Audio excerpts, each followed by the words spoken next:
Salut à tous, je vous retrouve aujourd'hui dans une nouvelle vidéo pour vous faire une vidéo que vous me demandez depuis, mais genre des mois et des mois, même peut-être des années. Vous savez sûrement, si vous me suivez, que je suis en école infirmière et du coup j'ai fait plusieurs vidéos sur le sujet, sur le concours, sur l'école, sur mes stages en première année. C'est un sujet moi qui m'intéresse vu que ça me touche et je sais que j'ai pas mal de personnes qui me suivent qui sont aussi en école ou qui veulent devenir infirmiers. Donc voilà, pour moi c'est important de faire ce genre de vidéos et puis de toute façon je sais que ce sont des vidéos qui aident des gens. Donc voilà, vous avez été nombreux à me demander que je vous parle des oraux du concours infirmier. Ça fait des mois que je reçois des messages en me disant que vous avez peur, que vous allez les passer, que vous allez peut-être les passer dans longtemps, ou vous les passez dans 2 mois ou dans 10 jours, en me demandant est-ce que c'est dur, et comment sont les jurys, quelles questions j'ai eues, mon expérience vraiment sur l'oral du concours infirmier. Donc c'est pour ça qu'aujourd'hui je me pose devant ma caméra et je me décide à faire cette vidéo. Donc faut savoir que moi ça commence à remonter un petit peu, ça fait 2 ans que je les ai passés, donc il y a peut-être des choses dont je me souviens plus très bien. J'ai passé 5 concours, enfin, j'ai passé 6 concours en tout et je suis allée à 5 oraux et j'ai eu les 5 oraux avec à peu près la même note à tous. Donc je pense qu'ils doivent avoir une grille un peu tous la même, et vu que j'ai dit vraiment exactement la même chose à tous mes oraux, je me suis retrouvée avec la même note. J'ai eu 4 17,5 et 1 15,5. Donc voilà, pourtant c'était pas forcément des écoles qui étaient dans la même académie. C'était bon, les écoles je vous les ai déjà dit. Moi j'ai passé, qu'est-ce que j'ai passé? J'ai passé Bordeaux, donc le concours où je suis. J'ai passé à l'oral Niort, Limoges, Saintes, et il m'en manque un, Libourne. Voilà, j'ai passé ces 5 concours à l'oral et ça s'est passé à chaque fois de la même manière. Déjà, il faut savoir que le concours infirmier se déroule en 2 parties. Donc vous avez l'écrit, donc j'ai déjà fait des vidéos à ce sujet, je vous les mettrai en barre d'informations et dans le petit i très certainement quelque part. Et après vous accédez à l'oral si vous avez une note supérieure à 10. Et donc ensuite quand vous arrivez à cet oral, vous avez un temps de préparation, donc il me semble que c'est 20 minutes.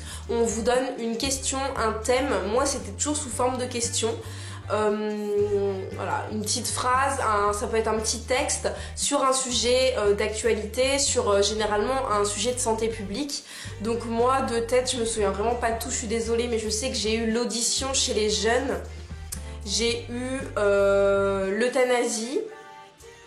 Et j'ai eu l'euthanasie. Alors moi on m'a toujours dit qu'à l'oral je ne pourrais jamais avoir ce genre de sujet, mais je l'ai eu, alors parce que c'est un sujet qui est quand même assez polémique et qui touche l'éthique. Donc on m'a toujours dit que je pourrais pas avoir ce genre de sujet, mais je l'ai eu, donc comme quoi tout arrive. Et qu'est-ce que j'ai eu d'autre? Je sais que l'audition je l'ai eu à 2 concours, donc c'était... Voilà, je savais à peu près quoi dire, j'avais les mêmes arguments. Et qu'est-ce qu'on m'a posé d'autre? Franchement, j'arrive pas trop à me souvenir. Je sais qu'il y avait le fait, je sais pas trop comment le dire, le fait... en gros, les gens souhaitaient décéder chez eux, alors qu'au final, il y avait 80% des gens qui souhaitaient décéder chez eux, qui décédaient à l'hôpital. Voilà, c'était une question un petit peu comme ça. Donc voilà, c'est vraiment des sujets de santé publique, d'actualité, vraiment qui tournent autour de la santé. Donc honnêtement, par exemple, l'audition, juste comme ça, moi, il n'y a rien qui m'inspirait. Le concours, c'est en 2 parties. Donc voilà, comme je vous ai dit, vous avez 20 minutes de préparation avec un sujet. Vous arrivez, vous avez un petit exposé à faire. Donc moi j'essayais toujours de séparer en 2 ma feuille pour faire une première partie et une deuxième partie, même si mes parties n'étaient vraiment pas complètes, parce qu'en 20 minutes, quand on découvre un sujet comme ça et que on n'a pas forcément de sujet, enfin franchement l'audition, moi j'avais rien préparé quoi, je m'étais pas du tout entraînée sur ça, donc c'était des petites parties, mais j'essayais quand même que ce soit structuré pour qu'ils voient que justement mon raisonnement est structuré. Et ensuite vous avez une grosse partie sur vous, sur vos motivations, sur votre façon de voir le métier et tout ça. Donc faut savoir que moi ce qui me faisait paniquer et ce que je vois dans vos mails, dans vos messages sur Facebook et tout ça, c'est vraiment la première partie, l'exposé qui vous fait peur. Mais sachez que l'exposé ça vaut 5 points sur 20, ça donne vraiment le ton de l'exposé.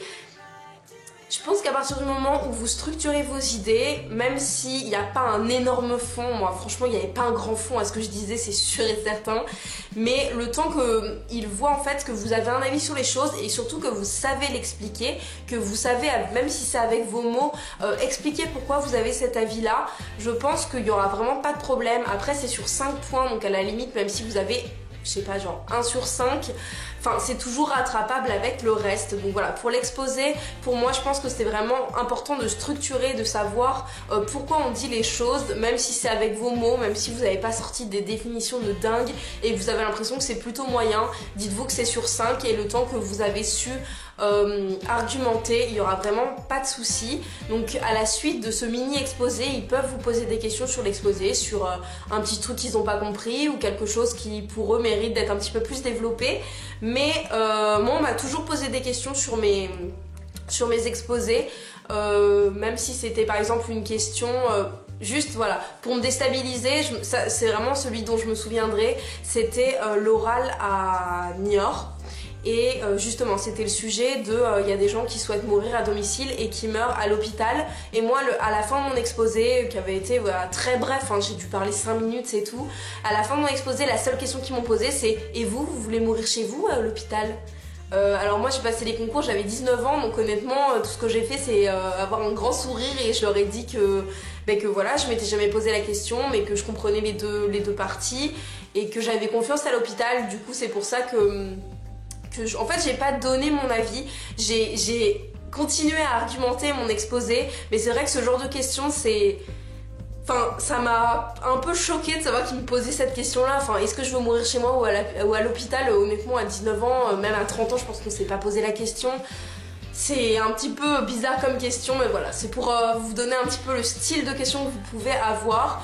Ils m'ont dit très gentiment, il n'y avait pas de problème, et quand je leur ai dit, honnêtement, j'y ai jamais réfléchi, et ils m'ont dit oui, c'est normal à votre âge. Donc voilà, je pense pas que c'était une question piège, mais vous pouvez être amené à avoir des questions un petit peu bizarres comme ça. Après au niveau du jury, je pense que c'est comme ça dans toutes les écoles, vous avez 3 personnes devant vous, vous avez, il me semble, j'ai peur de dire des bêtises dans cette vidéo, ce que je vous dis, ça fait 2 ans que je les ai passées et c'est un petit peu fou dans ma tête. Vous avez un psychologue, ça c'est sûr, vous avez un membre un prof quoi, un prof de l'école il me semble, pour moi c'est comme ça que c'était tout le temps.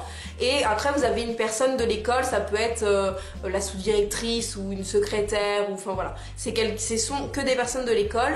Et voilà, vous êtes devant ces 3 personnes.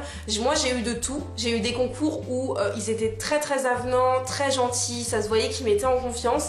Et il y a eu aussi des concours où vous aviez beau dire quelque chose, ils vous regardaient de la tête aux pieds, pas un sourire, rien du tout. Ça m'a pas empêché d'avoir une bonne note. Ça c'est comme dans tous les concours, soit ils décident de faire des grands sourires et ça vous met quand même en confiance, mais ça veut pas dire que vous allez avoir le concours, soit au contraire ils vont être grand sourire et ça va vous mettre vraiment en confiance. Donc voilà, c'est vraiment soit ils sont sympas, soit ils sont pas sympas, mais je pense qu'il faut pas se fier à ça. C'est sûr que c'est aidant quand vous avez quelqu'un en face qui est souriant, qui hoche la tête quand vous parlez, qui vous regarde, qui prête attention à ce que vous dites, mais c'est aussi possible que vous tombiez sur des gens qui regardent leurs feuilles pendant les 20 minutes d'entretien et qui regardent leur téléphone. Et voilà, c'est comme ça dans tous les oraux. Qu'est-ce que je peux vous dire d'autre en plus de ça? Donc après la deuxième partie qui pour moi est la plus importante. Donc qu'est-ce qu'on m'a posé comme question? Déjà une présentation rapide de moi. J'avais préparé parce que j'étais en prépa, mais préparer les grandes lignes de votre entretien. Moi je voulais leur expliquer mon parcours scolaire, donc je suis dans le cas où c'était simple parce que j'ai toujours voulu être infirmière. Donc après le collège directement je me suis tournée vers un lycée où il y avait ST2S parce que je savais que ça c'était un peu comme S, tu vois, ça c'est les deux filières qui vont dans le paramédical ou le médical après. Donc voilà, moi j'ai choisi ST2S vu que c'est sanitaire et social, donc déjà c'était un premier choix. Après je suis allée en prépa, donc pareil, c'était vraiment quelque chose qui allait dans le sens du concours infirmier, donc c'était plutôt simple pour moi. Je leur ai surtout expliqué que oui, je voulais être infirmière depuis petite, mais je pense pas qu'ils veulent entendre des phrases bateau, absolument pas. Donc ce genre de phrases, généralement, faut faire gaffe quand on les dit. J'ai toujours voulu faire ça de ma vie. Non, c'est un petit peu... Enfin, je pense pas que ce soit le genre de phrase qu'ils aiment entendre. Donc moi j'ai essayé d'argumenter, leur dire que oui, j'ai toujours eu cette idée-là, même si au fur et à mesure de ma formation, avant l'école, au fur et à mesure de ma formation, par exemple en prépa, j'ai pu faire un stage, j'ai pu me rendre compte et je me suis vraiment rendu compte que c'est ça que je voulais faire. Voilà, j'ai essayé de leur expliquer ce qui était la vérité, que j'ai toujours voulu faire ça, que je m'étais renseignée, que j'avais parlé avec des infirmiers, que voilà, je m'étais renseignée un petit peu à côté, que c'était une idée, mais que ça s'est vraiment concrétisé lors de mon stage en prépa, lors de la préparation au concours, quand j'ai parlé à des amis qui étaient en école, voilà, que c'est vraiment une idée qui est aboutie et que je suis pas arrivée là par hasard comme ça parce que je savais pas quoi faire. Je pense qu'à partir du moment où vous argumentez, même si vous avez fait, je dis une bêtise, mais genre un BTS opticien juste avant qui n'a pas aucun rapport avec infirmier, je pense que le temps que vous justifiez vos choix, que vous montrez que vous n'êtes pas là par hasard et que c'est un choix qui est réfléchi, je pense qu'il n'y aura pas de problème pour rentrer. Bon, après ils peuvent pas prendre tout le monde, c'est sûr, mais je pense que à partir du moment où vous dites quelque chose, il faut absolument leur montrer que vous savez pourquoi vous êtes là et que vous savez argumenter vos choix. C'est exactement comme la première partie, l'exposé. Ils veulent voir en fait votre façon de raisonner et voir votre motivation. Donc après j'ai eu le droit aux questions bateau est-ce que vous pouvez me donner vos qualités et vos défauts. Là c'est pareil, je vous conseille de les préparer, vous en préparez 2 ou 3 et puis vous les ressortez. Je sais que ça manque de naturel et tout ça, mais je préférais les avoir préparés avant plutôt qu'être devant et pas savoir quoi dire, parce que c'est quand même un exercice qui est pas facile d'être devant un oral. Moi je suis timide, donc c'est vrai que j'étais un petit peu en panique avant tous les oraux, et donc préparer un petit peu les grandes lignes de mon entretien, moi je sais que ça m'a beaucoup aidé. Donc voilà, deux qualités, 2 défauts, franchement je sais plus ce que j'ai dit, mais genre en qualité j'ai dit que j'étais organisée, il me semble, et que j'étais plutôt dynamique, et en défaut j'ai dit que j'étais plutôt réservée, ce qui est vrai. Et qu'est-ce que j'ai dit d'autre? Franchement je me souviens plus. Je me souviens plus du 2e défaut que j'ai donné, mais voilà. Il faut que ce soit des défauts qui soient acceptables. Enfin, allez pas dire que vous êtes genre colérique ou un truc comme ça. Enfin, c'est un peu... c'est du bon sens, mais bon, je préfère vous le rappeler quand même. Qu'est-ce qu'on m'a posé d'autre comme question? Je sais que du coup on m'a posé à un concours et là j'étais vraiment... c'est le genre de question qui vous met mal à l'aise. On m'a demandé mon rapport à la mort, qui est très important dans le métier parce que vous allez être... ça se peut qu'au premier jour de stage vous arriviez, vous ayez un décès, c'est possible à l'âge où on le passe, je sais pas quel âge vous avez quand vous regardez cette vidéo, si vous voulez les passer ou pas, mais voilà, moi j'avais 19 ans, bon, aujourd'hui j'en ai 21 et ça n'a pas changé. Il se peut que vous n'ayez jamais été confronté à un décès dans votre famille ou un décès tout court, où ça se trouve vous avez pas eu de chance et voilà, vous avez déjà été confronté à ça, mais c'est jamais facile, c'est jamais anodin, et c'est vraiment voilà son rapport à la mort. Je comprends la question, même si c'est vrai que ça met très mal à l'aise. Donc là pareil, j'ai essayé de pas trop me démonter et d'argumenter sur le tas. Honnêtement je sais plus trop ce que j'ai dit. Faut rester je pense assez large, pas trop raconter sa vie, voilà. C'est le genre de questions, faut se préparer à ce genre de questions. Après, qu'est-ce que j'ai eu d'autre comme question? On m'a parlé du financement des études. Donc généralement, quand ils posent ce genre de questions, je pense que c'est plutôt bon signe. Moi, j'ai été très, très transparente, très honnête. Je leur ai dit que j'avais la chance que ce soit mes parents qui me financent. Donc voilà. Après, je sais qu'il y a des gens qui rentrent en école, qui ont une vie de famille, qui ont des enfants, qui ont... peut-être la quarantaine, la trentaine, enfin voilà, qui ont vraiment quelque chose à côté. Peut-être que l'entretien se passe du coup d'une manière différente. Je pense qu'ils adaptent aussi les questions à l'âge que vous avez et à votre parcours professionnel. Moi, on m'a posé plusieurs fois la question du financement. On m'a aussi demandé si j'avais une voiture. On m'a demandé si ça me dérangeait d'aller en stage loin. Voilà, plein de questions comme ça. Mais généralement en fait j'ai toujours essayé de mener mon entretien quand on me demandait de me présenter et de dire le plus de choses possible, mon âge, où est-ce que j'habite, pourquoi j'ai fait le choix d'aller dans une autre ville, parce que c'est vrai que à chaque fois que je disais que je venais d'Angoulême, que j'avais fait mes études, enfin mon lycée à Angoulême, on me disait toujours ah bon vous avez pas passé le concours à Angoulême? Et donc là, il fallait absolument, de moi-même en fait, je voulais pas attendre qu'ils me posent la question, je leur ai tout de suite dit dans ma mini présentation que moi c'était pour devenir plus autonome, que j'avais envie aussi de découvrir une autre ville, mais que par exemple à Bordeaux, que Bordeaux restait quand même proche d'Angoulême, et donc voilà, j'avais toujours un soutien à côté. Mais voilà, j'ai pas attendu qu'ils me posent ce genre de questions, je l'ai dit en fait dans la continuité de mon entretien. Donc voilà, où est-ce que j'avais étudié, ce que j'avais fait, pourquoi j'étais là, mes qualités, mes défauts, voilà. C'était vraiment ce genre de questions. Après honnêtement ça passe très très vite. Comme je vous ai dit, soit vous avez des gens avenants devant vous, soit pas du tout. Mais je pense qu'il faut faire vraiment abstraction de ça. Soyez souriants.